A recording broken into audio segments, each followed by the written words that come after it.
नेपाल सुलग रहा है। हमारे पड़ोसी देश से वो तस्वीरें आ रही हैं जो किसी ने सोची भी नहीं थी। प्रधानमंत्री की कुर्सी छिन चुकी है, राष्ट्रपति का घर कब्जे में है और मंत्रियों के घर एक एक कर फूके जा रहे हैं। गुस्साई भीड़ ने लोकतंत्र की हर निशानी को मिटाने की ठान ली है। काठमांडू की सड़कों पर संग्राम मचा है। सवाल ये है कि जब सरकार ही नहीं बची, जब कोई नेता सुरक्षित नहीं, तो देश कौन चलाएगा? क्या नेपाल एक असफल राष्ट्र बनने की कगार पर है या फिर कोई और है जो पर्दे के पीछे इस पूरी बाजी को पलटने वाला है? चलिए पूरी खबर विस्तार से जानते हैं। नमस्ते, मैं हूं असीम और आप देख रहे हैं एनडीटीवी इंडिया। नेपाल में सत्ता का सिंहासन कांप उठा है और इस धुएं और हंगामे के बीच एक नाम अचानक नेपाल की फिजाओं में गूंजने लगा। एक ऐसा नाम जिसके हाथ में देश की तकदीर आ सकती है, जनरल अशोक राज सिंहदेल। कौन है जनरल अशोक सिंहदेल? नेपाली सेना के सबसे बड़े अधिकारी, chief of army staff general Ashok Raj सिंहदेल।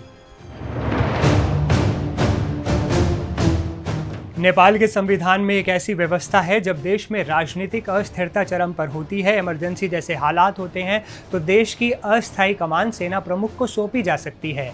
और आज नेपाल में ठीक वही हालात हैं।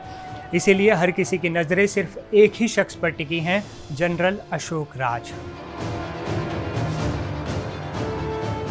जनरल अशोक राज प्रभावी नेतृत्व, जबरदस्त रणनीतिक सूझबूझ और मजबूत फैसलों के लिए जाने जाते हैं।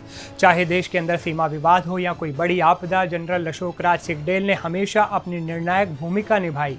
उनकी छवि एक ऐसे लीडर की है जो सिर्फ आदेश नहीं देता, बल्कि देश को मुश्किल से निकालना भी जानता है। 1 फरवरी 1967 को जन्मे जनरल सिंहदेल अपनी काबिलियत के दम पर सेना के सर्वोच्च पद तक पहुंचे। 9 सितंबर 2024 को उन्होंने जनरल प्रभुराम शर्मा की जगह ली और तभी से वो सेना को आधुनिक बनाने में जुट गए। लेकिन उनकी सबसे बड़ी ताकत है उनके अंतर्राष्ट्रीय संबंध, खासकर भारत के साथ। जी हाँ, हमारे इंडिया के साथ उनके संबंध बहुत अच्छे हैं। पिछले साल दिसंबर में जनरल सिंहदेल भारत के 4 दिवसीय दौरे पर आए थे।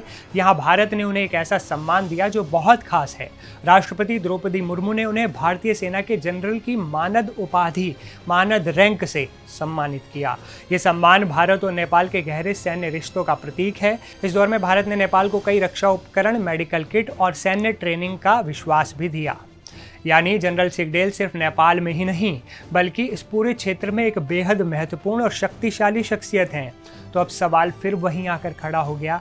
एक तरफ ध्वस्त होती सरकार और सड़कों पर फैली अराजकता है। बेकाबू भीड़ राष्ट्रपति पौडेल के निजी आवास पर कब्जा कर चुकी है।